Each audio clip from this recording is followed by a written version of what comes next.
just going the NIT. We're going to be talking about all of that, the season, Gard's future, all after this. But Drew, how are you doing today, man? Thank you for I'm joining me. awesome. Of course. Thanks for having me on. I'm doing very well and excited to do a little post mortem and I guess pre mortem on the Badgers men's basketball season. And I mean, when we talk about the post-mortem, pre-mortem, like it's definitely been an intriguing season, right? Because you talk about the ups and downs. You talk about last week when we lose to Ohio State. Seems like season's over. Doesn't know. We don't know if we're going to accept an NIT bid or not. Seems like the season's over. But in a way, the NIT, this tournament, especially being a two seed, is kind of given a little more life to the team. It's like a fresh start, even though we've seen exactly what's happened all year. Yeah, I think that this is almost a no pressure environment in a way for them in insofar as people outside of I don't know the fans of the teams actually playing don't really notice the NIT at this time of year. Like everybody's watching the NCAA tournament, and so I think they could almost play just kind of how they always have wanted to play maybe this season, just a little bit freer. I like the way when Gard was talking to the media, was that yesterday or 2 days ago, how they kind of seem to be taking it seriously though. Like they're here to play and they're here to win. I think that's good. I think what North Carolina did, like didn't like saying they're not going to play is such a baby coward move by them. It's just like it's embarrassing. And I hope Wisconsin wins and plays a couple of games and gets I don't know, positive momentum going into next season when just about all of the team, if not all of the team, will be back.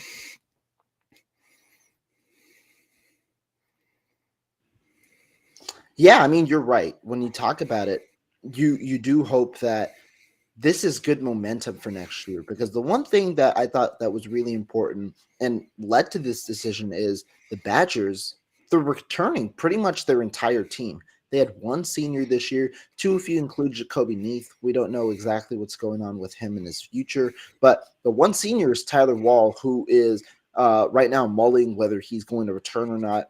If he doesn't return, I would anticipate the Badgers go out and get a big man in the transfer portal.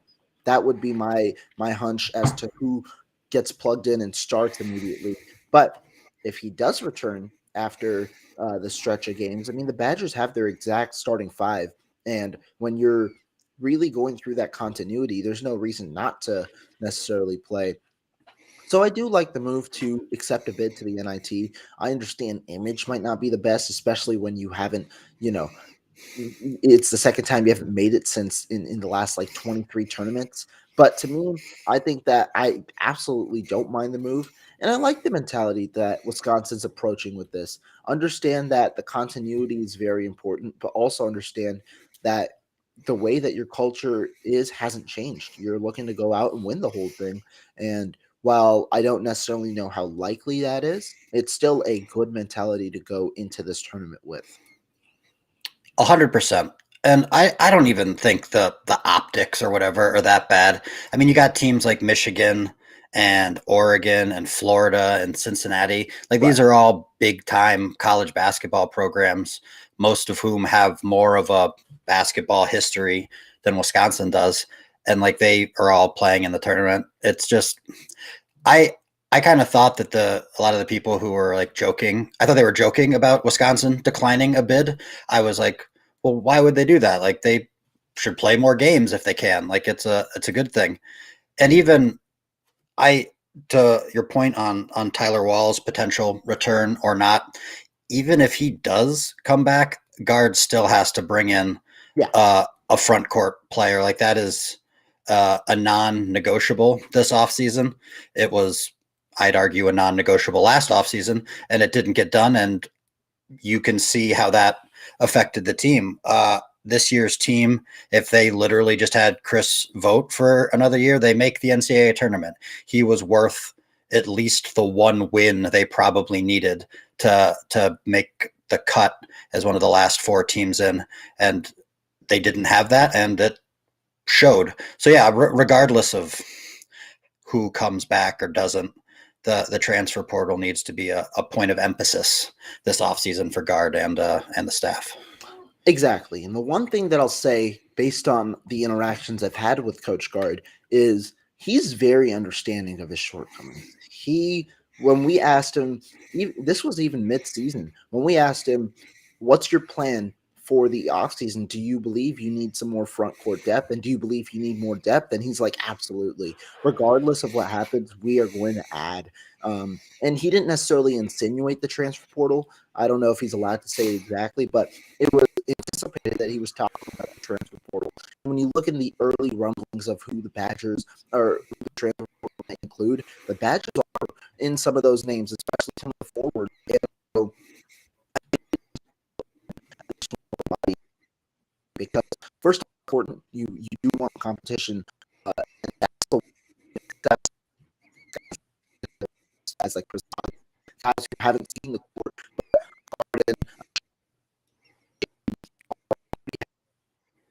So if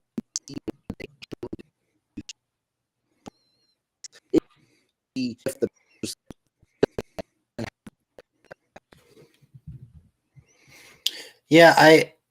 About the competition angle, which I think is an important point. I saw someone on one of the various message boards that I peruse compare it to what Kelly Sheffield does with the volleyball program. Like he has a national championship contending team now for basically the last 5 or 6 years. And these last couple of years in the offseason, he's bringing in all conference caliber talent, if not better. right. And he said that it's like it makes all the practices better and it makes all of my players better, because I'd guess that some of these practices are more intense than some of their like non-conference matches or whatever. And so it's good to have going against, talent every day. And it's great to hear that Gard is open to, constructive criticism and is aware of the areas he might be deficient in, because I think people who want to get rid of Gard and they liken it to Paul Christ being fired midseason, it just kind of sounded more like Christ wasn't open to that feedback and wasn't open to potentially changing the way he did things. And so, you adapt or die, and Paul Christ is out of a job, and Greg Gard will get another chance here to adapt and make things better next season. It seems, I don't know, kind of cut and dry to me. I agree. I mean, the firsthand experience, I'd say that the aura behind the two different people were completely different. When you talk about Chris in that early part of the season, he essentially his demeanor was as if there wasn't anything wrong, that the team could have the team could fix the issues that they that were presented. And the unfortunate reality was Chris didn't have the answers, both in the locker room and on the field, and that led to his immediate departure. And I mean, when you see a move that bold, considering Wisconsin's history, it kind of tells you how the direction of the team was going at the moment, especially when you talk about the media.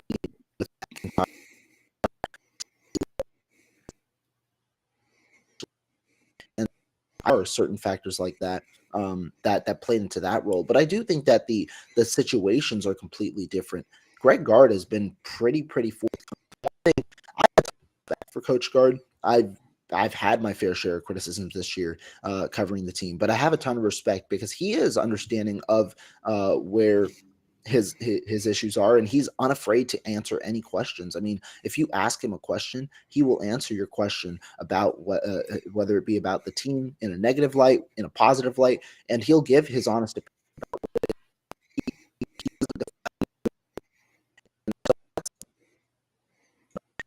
Do the answers need to be there?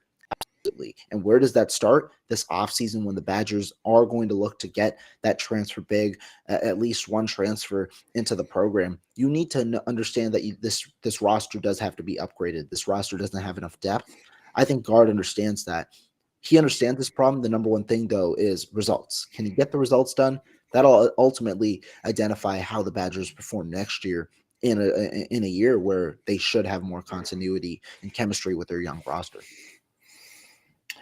Yeah, next year I haven't given this 100% thought about it being like a make or break year for Gard, but it has to be a marked improvement over this year. I like Carter Gilmore and I like Isaac Lindsay. I think they're, good, solid basketball players, but they're not guys who should be getting minutes regularly on a top half of the Big Ten team. They just aren't. And that, the fact that Gilmore was the top big off the bench and Isaac Lindsay was occasionally used as a backup point guard, it speaks to the need for a large talent upgrade just almost across the board. And I think the freshman class coming in will help some, but it's not every freshman who's ready immediately to play. There's not Connor Essien they're few and far between, but some are, and they'll need to be, brought along quickly if they're going to be contributing to, like you said, a team that'll have good continuity next year. They'll have to kind of find their spot to fit in and augment what the Badgers have going. Right. And I think that if we look at how this team plays and who you do value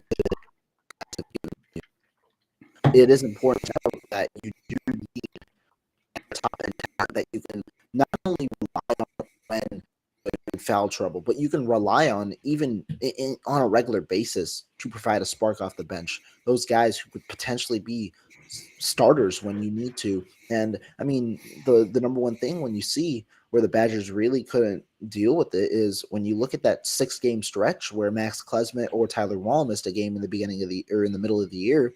The Badgers didn't win a single game with one of their starters out, and that's uncanny. But it shows the value of their starters, but it also shows the depth and lack of talent on their bench, which is something that certainly does need to improve going forward.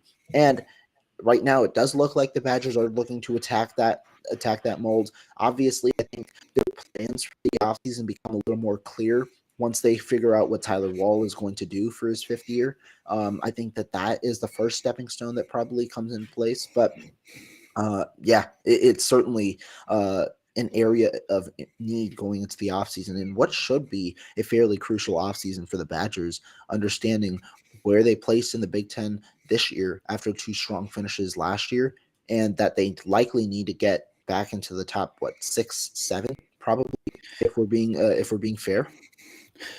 Yeah, I definitely they need to make the tournament next year.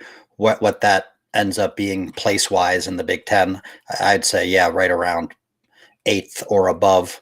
It's that's I think a non-negotiable for next season. Do you want to break down some Bradley Braves basketball?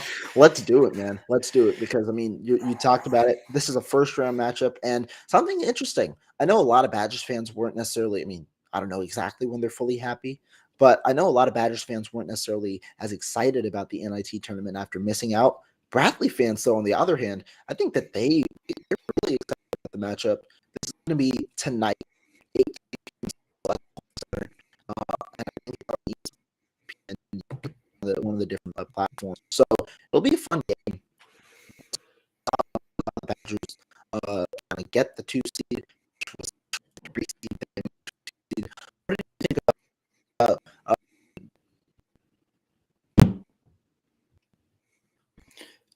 So you cut out a tiny bit there at the end. I didn't quite get the last question.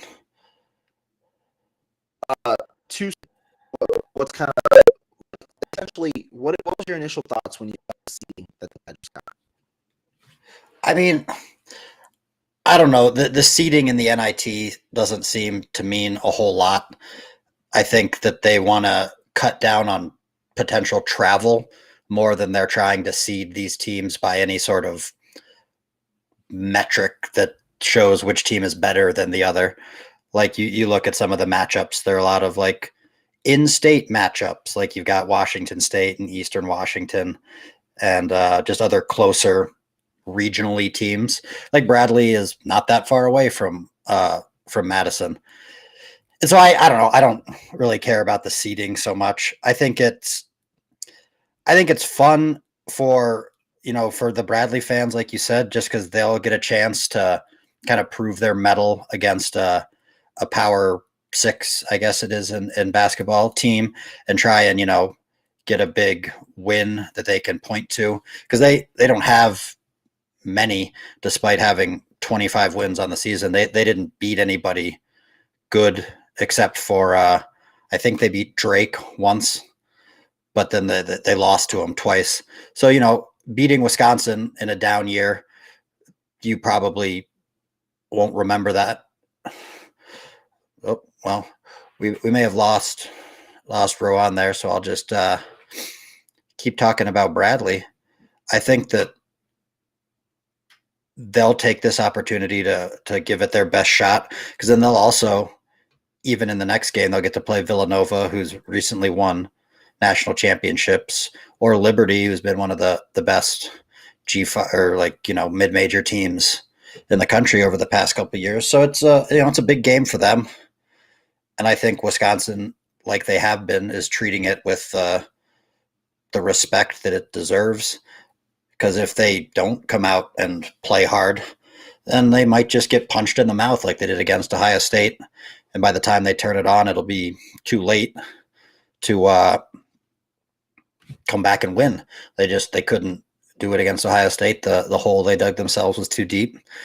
And you don't really want to end the season on back-to-back games like that. That's the opposite of setting up positive momentum for the following season. That is just not what you want to see.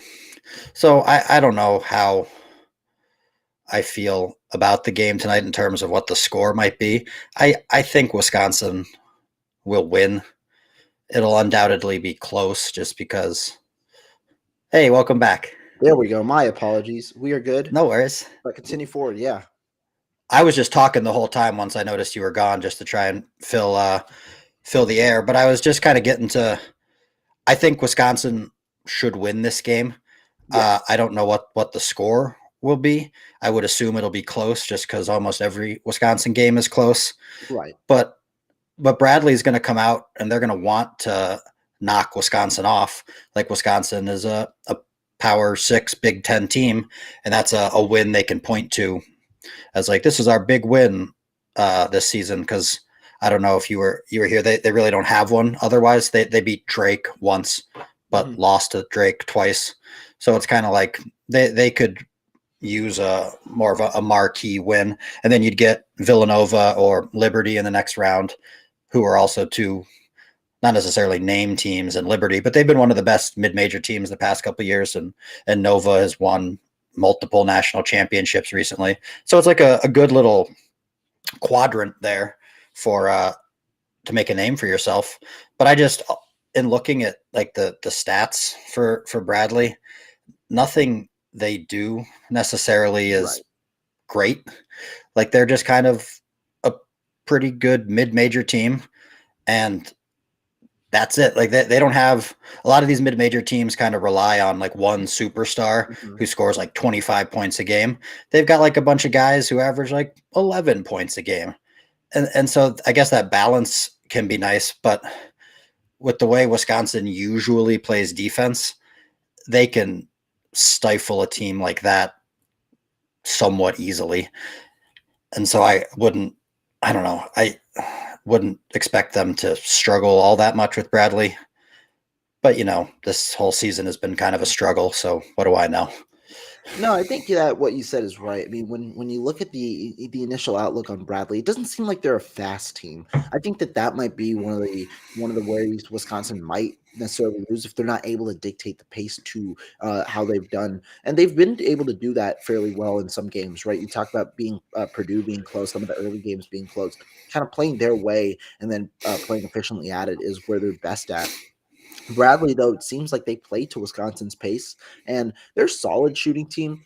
They shoot around 36% from three, which is pretty solid. But like you said, not a star player. They're a team like Wisconsin in a way at a smaller level. In that a lot of role players. I think they've got a 7-8 man rotation that plays over 15 minutes. They like to incorporate a good amount of their bench, and they don't rely heavily on one guy. But I think this will be an intriguing game. I wonder exactly how close it'll be, just given how close Wisconsin normally plays teams, and that Bradley also is accustomed to that style of game. I wonder if the talent differential plays a huge difference in this one, but I do expect Wisconsin to come out as the victor in this one. Bradley, obviously, a strong season. I think they ended first in their conference in the regular season, but ended up losing to Drake overall in the title game of their conference. So they don't have too many wins on their resume, and while they've scored a good amount in some games, they average 71 a game, but they've also when they face tougher opponents, I know in the championship game they only put up 51 points to Drake 77. So we'll see how it goes. I expect a win though for Wisconsin for sure. Yeah, it would be extremely disappointing were it not to be a win. Like I could see them losing to Villanova in the next round. Right. I could even see them losing to Liberty in the next round. I don't want it to happen, but I could definitely see it. There's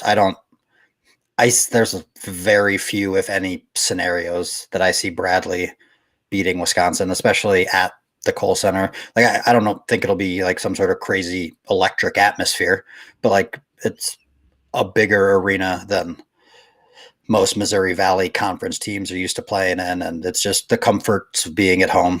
So I don't know. Wisconsin should win, and then I am such a pervert. I filled out like a whole NIT bracket just because I kind of wanted to like play it out and see what was happening, and like there's no reason Wisconsin can't win a couple of games in this tournament and like kind of put a bow on a season that wasn't necessarily bow worthy, whatever. And like it would be cool if they, on the other side of the bracket, you got Rutgers and Michigan. Right. Like it would be cool to play one of them in the finals. And like they're I don't know, there's some fun teams. Oregon is like a lot of these teams have, like NBA caliber talent on them.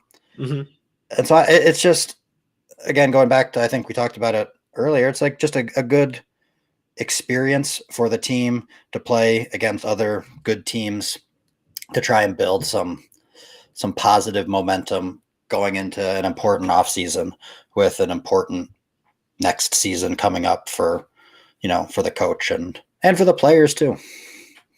I agree. And I mean, it would be cool to see them go that far. Obviously, them going that far means they'd have to snap the worst streak that they've had this year, which is failure to win consecutive games in over 2 months now.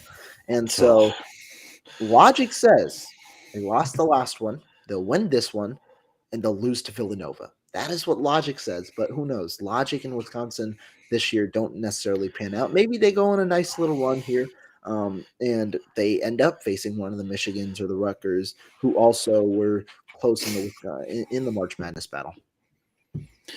Yeah, I know that I've been watching Wisconsin basketball for a lot longer than you have, but it's just for as long as I can remember, really, they have routinely played up or down to whatever competition they're playing. Like it's why they sometimes, they should have beat Kansas earlier this year. Like you wouldn't expect that. Right. If you look at this roster and then you look at Kansas's roster, you're like, oh, Kansas should win by 20 points.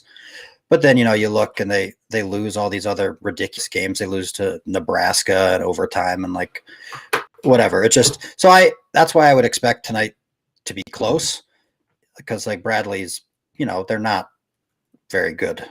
Right. But I don't know. Neither is Wisconsin necessarily. Exactly. I'm seeing now over under 3 points for Wisconsin. Are you surprised by that? Do you think that that's fair? How do you feel about that? What was the over under? Wisconsin's favored by 3 points. Oh, Wisconsin's favored by 3. Yeah, that again, it should.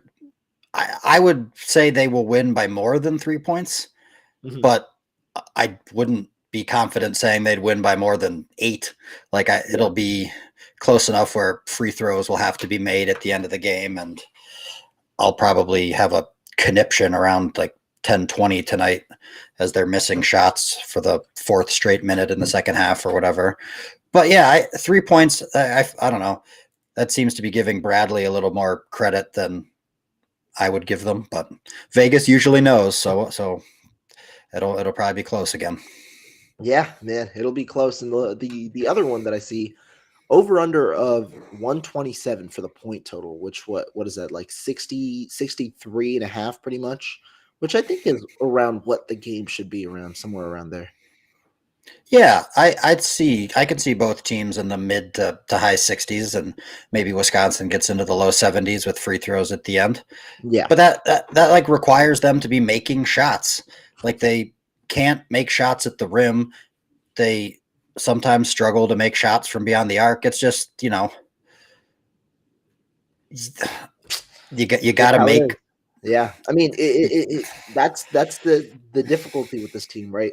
You see games where, like the Minnesota game, where even with tough shots, they're money at the rim, and money at the rim, even if you don't shoot well from 3, meant they could score 71 points. But then you see the Ohio State game, where in the beginning of the game, it's touch after touch after touch inside, and Crowell, maybe he's still bothered by the ankle injury that he sustained in Minnesota, but Crowell just couldn't get any footing going. Gard thought he was heavy legged, didn't play him for 12 minutes in the second half. A really pivotal stretch. That's when Wisconsin came back. And so, they're the 2 different sides of the games that the Badgers play. Yeah, this is a longer discussion to have when we're talking about something else, but it brings it back to sometimes the recruiting strategy that Gard has, where they're looking more for overall program fit than they are looking for dudes who can put the ball in the hole. And it's like, you need a couple of those guys on your team, and we almost never do. And like, it has worked for Wisconsin for a long time, but when you go through like these rough stretches where they go like 4, 5, 6 minutes without a field goal, like, it would be nice to have a guy you could give the ball and be like, hey, go do something. And like, Wisconsin just doesn't. They don't have it. Certainly they don't have it this year, and they rarely, over my past 3 decades of watching them, have. There have been, few, like Johnny Davis was one, Devin Harris was one, Jordan Taylor, whatever. That's not important, but it's just that's something Gard shouldn't. The underlying fact about how teams are constructed, which plays into late game situations. Yes, you need the one guy who's like, yep, give me the ball, I'm going to go score. And so, yeah, if you don't have that guy, sometimes trying to do that by committee isn't necessarily a winning strategy. I don't think. No. And I mean, I like it at times where Gard instills confidence in some of those starting players, where he'll give the hot hand the shot, but that only works for a certain portion of the game. When you talk about overall, you do prefer if there's one guy who you understand can make that shot, because instead you're placing the game in the hands of a player who hasn't really been in that situation a ton, or even if they have been, maybe not been as successful as you'd like in those situations. Yeah, and there are guys on the team who I think have the potential to do stuff like that. Like Connor Essegian seems like he's got a prettiest shot on the team. Like he just isn't a guy who's going to create his own shot a bunch. Like I think Chucky Hepburn can sometimes, not always, create his own shot, but he just tends to take tougher shots than I would like, which he has made a couple of like crazy late game shots in his career. Like that game against Purdue last year when he hit that buzzer beater, and he had one earlier this year near the end of the season. I don't even remember who it was against, but I've forgotten that part. But it's just like we don't have the one guy who for sure is going to make something happen. Right. And that, like you mentioned, that hurts in end of game scenarios. And it does. It does. And so we'll see. I don't know if it'll happen soon, but we'll see how the Badgers approach this offseason in one's in recent, or I guess in close proximity, to see what's the change in recruiting, because obviously this offseason was unacceptable in terms of not getting the requisite depth that you needed via the transfer portal. Seems like that'll change this next offseason. A fairly solid recruiting class as well. I mean, you've got Gus Yalden, you've got Nolan Winter, a guy who could shoot the ball from three, who I think can really help. And then you've got John Blackwell as well, a nice point guard with the defensive, with good defense as well. So solid recruiting class from Gard. Can he top it off with some nice transfers? And is it this year that Janicki's coming in as a walk on? Or is he a 24 kid? I think he's 24. Okay, I couldn't remember. If I'm not mistaken. You're probably right. Yeah, but yeah, I mean, regardless, the next 2 years, if the Badgers can land some of those 2024 guys that they're in on, even if it's just one of the guys like Daniel Freitag, Con Knuppel, they can land any one of those guys. It does help their program to get one of those top scorers in the nation. Yeah, it would be big to get the 2024 class. I think is very important for Gard and for just the program in general. Yeah, because that can help them. Right. Janicki is a walk-on this year. Never mind. Okay. Yeah. Okay. And so I like him too. Actually, he's a good player. I live in Minnesota, so I kind of see some of these Minnesota kids more often than others. And like him and Winter are both, I think, both good players. I don't know if either will make a huge difference next year. Mm-hmm. Winter, obviously, more likely just because he's so tall. But he is kind of like he might need to put on a little muscle and weight just before he's ready to play in the Big Ten. But then to back to the 24 class, I think there are a number of key prospects that Gard needs to close on, one, probably two, because then that will also help. It's like a snowball rolling down a mountain. You got to get momentum going, because then in 25, you've got two big in-state prospects, and Davian Hanna and the big guy, Kai Rogers, right, who are both from close by Milwaukee. And they're both great players. So I don't know. It's all interconnected.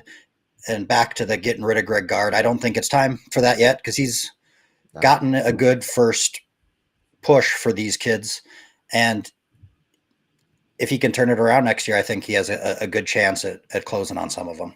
And then we won't ever have to talk about the NIT again, hopefully. Don't take that out of your loops. Who knows? Maybe it's the NIT in 5 more years with Greg Gard. Who knows? NIT. Yeah, we can run a big Bucky's fifth quarter NIT bracket challenge for the next 5 years. And I'd love it. But no, Drew, it has been a pleasure to have you on the show today. I appreciate you taking your time here on this Tuesday before the Badgers face off against Bradley tonight. Any last comments before we head on out? I don't have any more about the Badgers. I'm happy to see the site is running so well. You're doing a great job, and it's fun to read the site as a fan and get the perspective of yours and also the other people you got right in there. So thanks for having me on. Appreciate the support, but podcast, it's going to be coming soon. We had one yesterday with Jack Robinson of the 2024 class. We're going to continue doing them. Hopefully the Badgers can pull it out tonight. Seems like that's the expected result. And if that's the case, we've got a second round matchup with Villanova going on. And I believe that'll be at the Kohl Center since they're the 2 seed. Yeah, if Nova wins, it will be at the Kohl Center. But actually, if Liberty is actually the 2 seed, if Liberty wins, Wisconsin will have to travel there. To Liberty. But yeah, it would hopefully Nova wins. Yeah, let's see. But appreciate your time. And